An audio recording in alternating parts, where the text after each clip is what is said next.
তুমি পথ চলায় একা কথা বলায় এ মনে ফেলেছো ছায়া, নির্বাক সময় সব লাগে তুমি মন, দু চোখে বেঁধেছো মায়া, আঙুলে লুকিয়ে রাখা সুখ এসে ভাবায় সারাক্ষণ, আঁকড়ে ধরে অবাক মন, ভালোবাসা চতুষ্ক। তুমি পথ চলা একা কথা বলা, এ মনে ফেলেছো ছায়া, দু চোখে বেঁধেছো মায়া। বস রিফাতকে এমন এমন অবস্থায় দেখেছে, মানে এতে বোঝাই যায় রিফাতের সঙ্গে মেয়েটির একটি সম্পর্ক আছে। আর আমি এর বেশি ডিটেলস তোমাকে না বলি, আমার মনে হয় রিফাতের যদি এখনই এমন কোনো সমস্যা থেকে থাকে তাহলে he is not the right person for you. কিন্তু এই কাজটা করা কি ঠিক হবে বাবাজি? কেন ঠিক হবে না? একমাত্র এই পথটাই আমাদের এখন বাকি আছে। এটা করলেই ব্যাপারটা খুব সহজ হবে, মানে দ্রুত সমাধানের পথের দিকে আগাবে। বাবাজি কি পুলিশের কথা বলছেন? এক্স্যাক্টলি, আমি সেটাই বলছিলাম, পুলিশকে জানালে ভালো হয় আর কি। বস ইশতিয়াক ভাইকে বলে পাঠিয়েছেন কোনোভাবেই যেন আমি রিফাতকে বিয়ে না করি। কনার সঙ্গে রিফাতের ওই বিষয়টাকে বস অনেক সিরিয়াসলি নিয়েছেন। আমরা তো এটাই চেয়েছিলাম। আমি মানছি একটা সময় পুলিশের কাছে আমাদের যেতে হতে পারে, যদি শেষ পর্যন্ত আমরা সামিয়াকে খুঁজে না পাই তখন। তাহলে কি করবো? হাসরের ময়দান পর্যন্ত অপেক্ষা করবো? আরে ভয় পাচ্ছেন কেন? আপনি জানেন নীলার স্যালারি কত? 1,30,000 টাকা।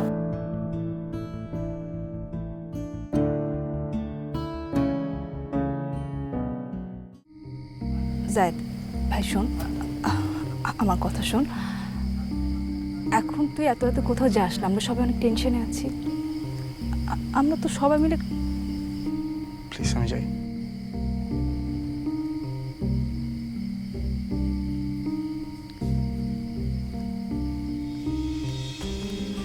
জায়েদ জায়েদ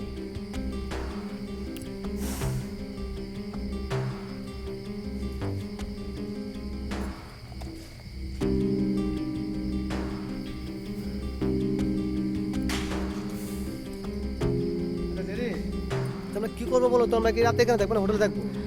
জায়েদ এত রাতে স্বামীকে খুঁজতে গেছে, প্লিজ তুমি একটু যাও প্লিজ। আর দূর এত রাতে স্বামী এসে কোথায় খুঁজে পারবো? আমি তো এই কথাই বলছি, এত রাতেও স্বামীকে কোথায় খুঁজবে? তাছাড়া অপরিচিত জায়গা, আমার একদম ভালো লাগছে না। প্লিজ তুমি একটু যাও। সমস্যা বেজাল হলে তো আমি আছি। আমি সুমন চকলা দাস, ওরা তো কোনো সমস্যার সমাধান হলো। হ্যাঁ থাকো, আমি দেখতেছি।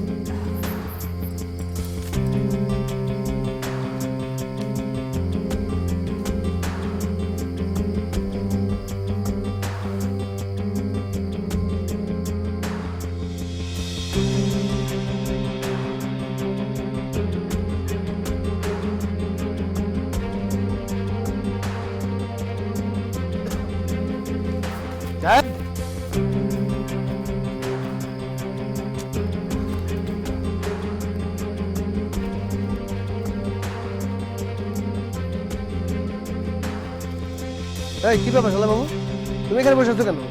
হ্যাঁ চলো।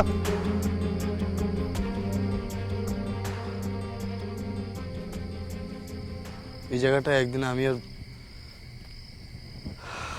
আমরা দুজন এখানে বেড়াতে এসেছিলাম।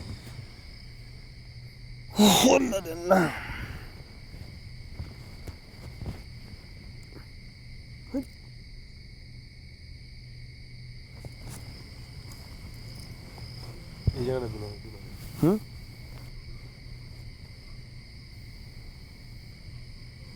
এখানে একদিন আমি আর স্বামী অনেকক্ষণ বসে কথা বলছিলাম। ওরে শালা রে, হ্যাঁ নিজের উত্তম সুচিত্রা সাজ দাও।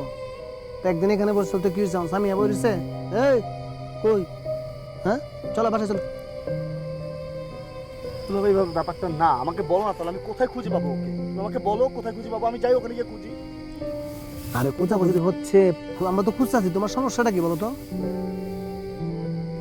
সব আমার দোষ, সব দোষ আমার। তোমার দোষ না, আলুর দোষ, আলুর দোষ বুঝো না, দোষ দোষ আমার দুলাভাই। আমি যদি তখন ওকে বাসা থেকে বেরোতে না বলতাম, আমি যদি না জেদ ধরতাম যে ওকে এখনই দেখা করতে হবে, তাহলে এত কিছু কিন্তু হতো না, কিচ্ছু হতো না।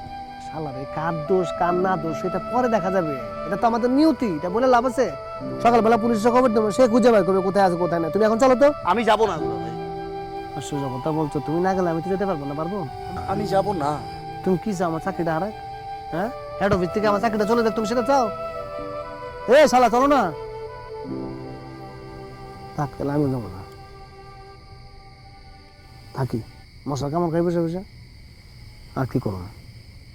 দুলা ভাই আমার দালা হয়েছে না, খালি প্রবলেম সলভ করো।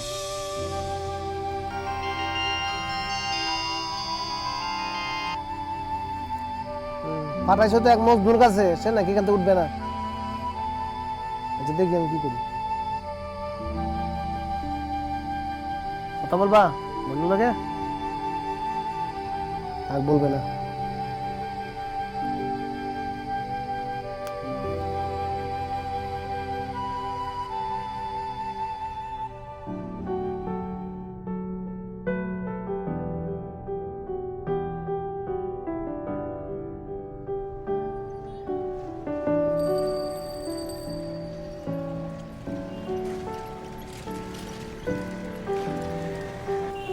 সিএনজি দেখ না।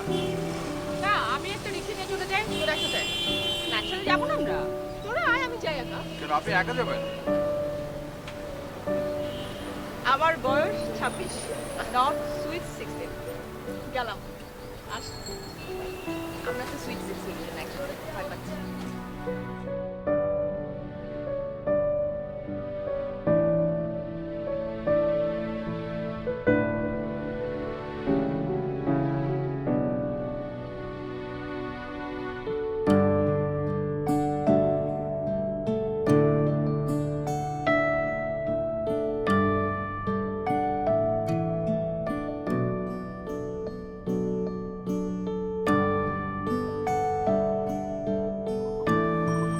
তো কি এখন বাসা যেতে হবে?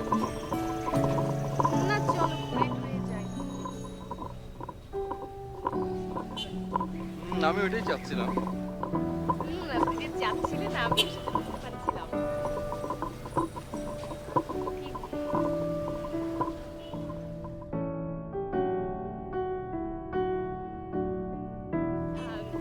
রিকশাওয়ালা মামা একটু ঘুরে ঘুরে যান তো, অনেক বেশি বেশি ঘুরে যাবেন।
বাহ, চাঁদটা তো খুবই সুন্দর, আমি তো জানতামই না।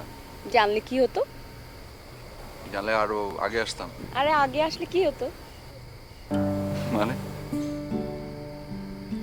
বাড়িওয়ালার প্যাদানি খেয়ে ছাদ থেকে লাফ দিয়ে নিচে পড়তে হতো। ওকে, আবার আসবে নাকি? না আসবে না, ডোন্ট ওয়ারি। ঢাকায় নেই বাড়িওয়ালা, খোঁজ নিয়েছি। দারোয়ান এসেছিল, ও বলল। সকালে? মাই গড।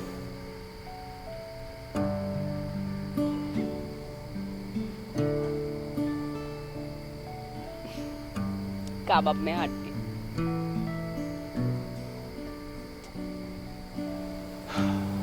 আসলে এভাবে না হয় না। যেভাবে মিথ্যে কথা বলে, লুকিয়ে লুকিয়ে থেকে একটা রিলেশনশিপ সাজিয়ে হয় না।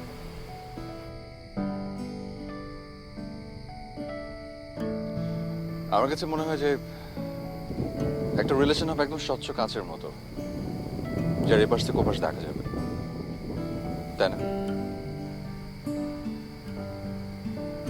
কি করব স্যার, আমাদের সিচুয়েশনটাই তো এমন।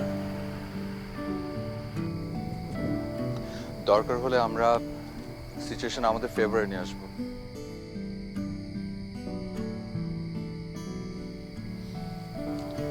নীলা, আমি ঠিক করেছি আমি বসের সামনে গিয়ে সব কথা বুঝিয়ে বলবো। আমি সবকিছু নতুন করে শুরু করবো, একদম জিরো থেকে। আমার মনে হয় আমি যদি তাকে গিয়ে সব বুঝিয়ে বলি, সব সত্যি কথা বলি, উনি দেখো ঠিক ঠিক সবকিছু মেনে নেবে। ওকে।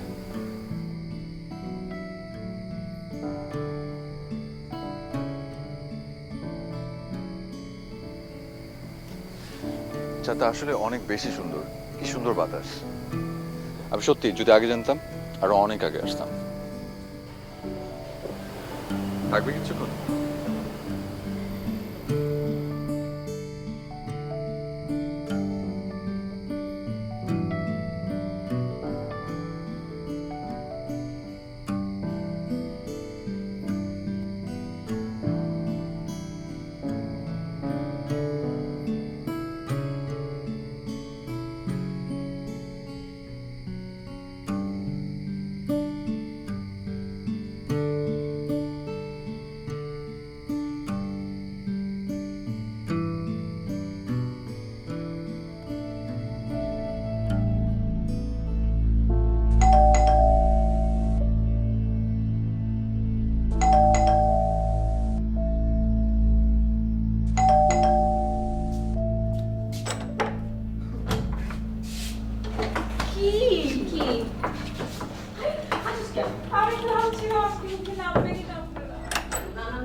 কে জানে গভীর রাতে কে কার রুমে ঢুকে পড়ে।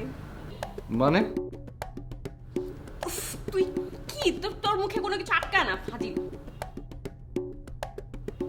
ভাই মানলাম তুমি অন্য কারো রুমে যাবা না, কিন্তু রিফাত ভাই যদি আমাদের রুমে আসে, আমার ভাই নিরাপত্তা দরকার আছে। মানে ওই যে যদি ভুল করে ভুল ভুলাইয়া হয়ে যায়। আচ্ছা,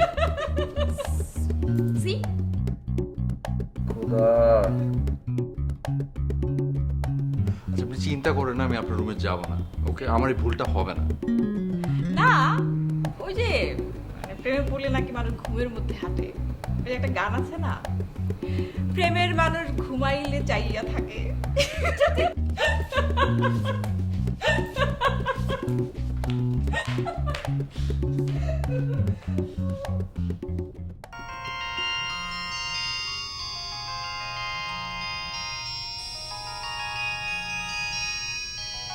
কিরে? কিরে দোস্ত, খবর কি? এই তো। পৌঁছাইছিলি ঠিকঠাক? হ্যাঁ। বাসায় ঢুকতে পারছিলি?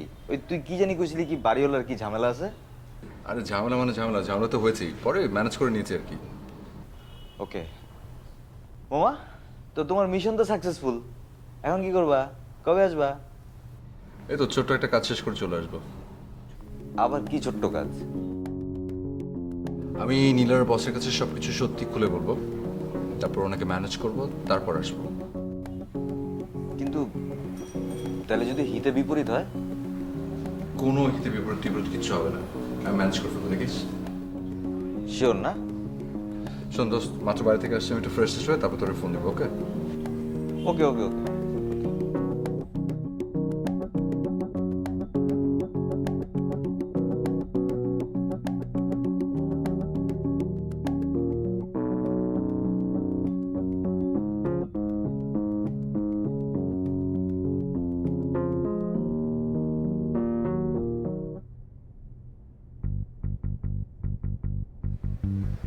সে বললেই তো আর হবে না।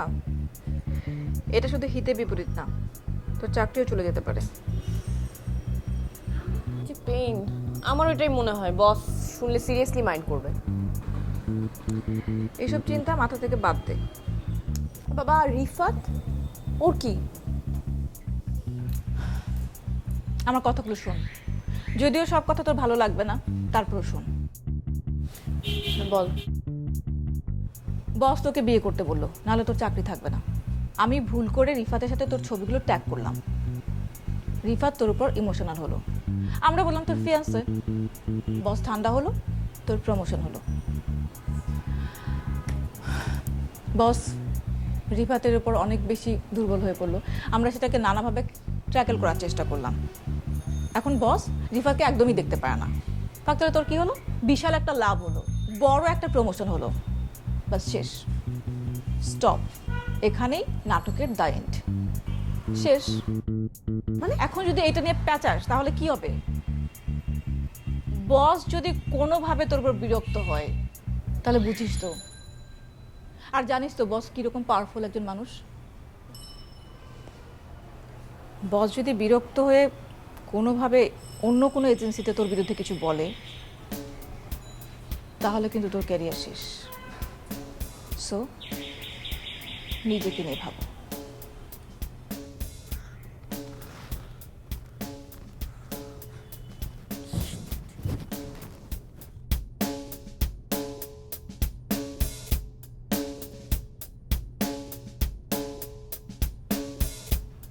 দাঁড়া।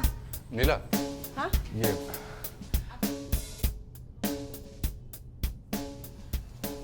দাঁড়াবি কিন্তু আমার জন্য আসছে। বল। আচ্ছা কি আমরা কি একসঙ্গে যাবো অফিসে? না, তুমি অফিসে আসার দরকার নেই, আমি বসকে বুঝিয়ে বলবো। হ্যাঁ কিন্তু বসের সাথে তো কথা বলা দরকার ছিল, মানে আমি আসলে ওনাকে সরিটা বলতে চাই। আমি কি যাই অফিসে, দেখি কি অবস্থা, তোকে তো জানাবই। ওকে ওকে, বাই বাবু।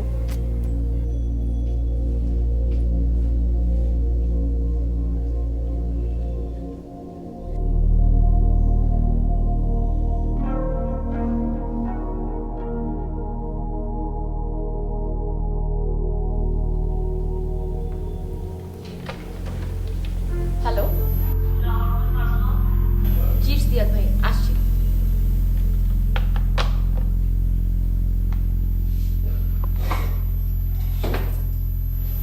আমি একটু আসছি।